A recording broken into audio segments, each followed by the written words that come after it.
This patient came to the office because she was very unhappy about those standard porcelain restorations that had been in her mouth for a couple of years. For some reason, some principles of cosmetic dentistry were entirely ignored. The most obvious, which is basically the baseline for any cosmetic dentistry, is the asymmetry of the gum line, having the zenith of the gums on the left side right here and the zenith of the gums on the right side right here.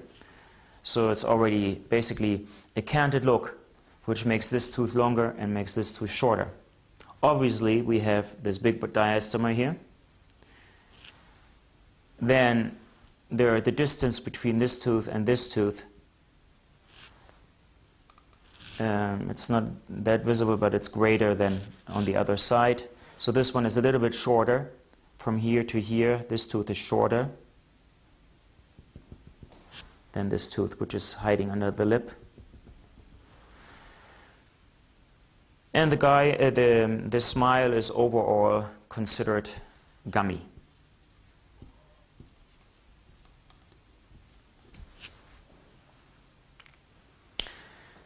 So what did I do? I did, as a first step, some gum lift to even out the discrepancies between left and right.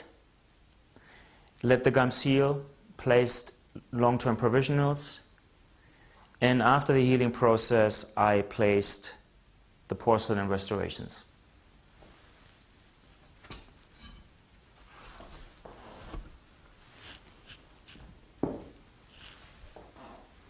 And here we can see that there is much more symmetry in her smile, or to start with, at her gum line.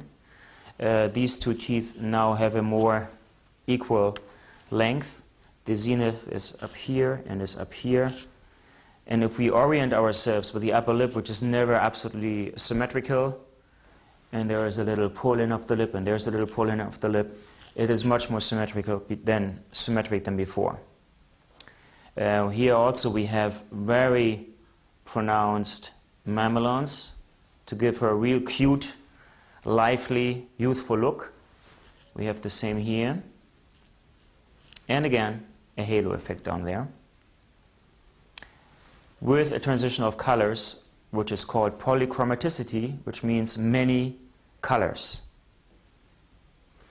In addition, the space has been closed, and we established again an opening of those triangles as we move towards the back. So these angles open up to add to the youthful look. Cosmetic dentistry is not restricted to any particular age group. I have patients coming in that are 17 years old, up to patients who are in their 80s. And this lady, I don't recall exactly the age, but I believe she was short before 80 years old. And she still wanted to handle her smile and feel more comfortable about how she would be considered by other people she would be talking to. And she likes to smile a lot. Now, there we have a good example of signs of regular physiological wear and staining. Dentistry done by general dentists, standard traditional dentistry with porcelain-fused metal crowns and amalgam fillings. She was not interested in doing anything about the amalgam filling because it still sealed her teeth, but she didn't really like all these aspects, like a dark triangle here, which a lot of patients complain about. So she had this dark triangle here she wanted to eliminate.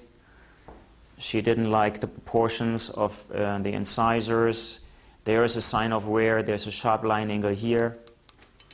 Really signs of wear at the incisal edges. And really square-looking teeth. There's not really a nice embrasure design that makes the tooth look more youthful. or roundness of this incisor. In addition, this incisor is longer than the central incisor, which is not necessarily aesthetic either. So this is how she looked afterwards.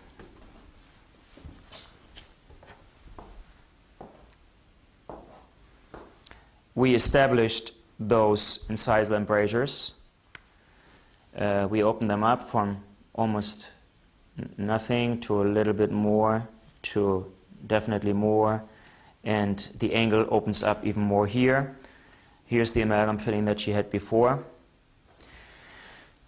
The proportions between central and lateral incisors are more correct. Again, we have a youthful look because we have polychromaticity, and let me draw that in green, as I did earlier. So we have polychromaticity from here to here. Then we have translucency here, as you can see here. And again, the halo effect.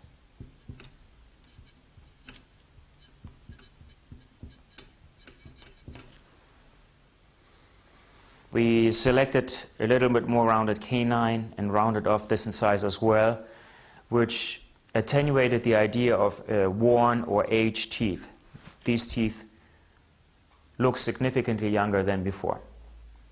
And obviously she was very happy about that.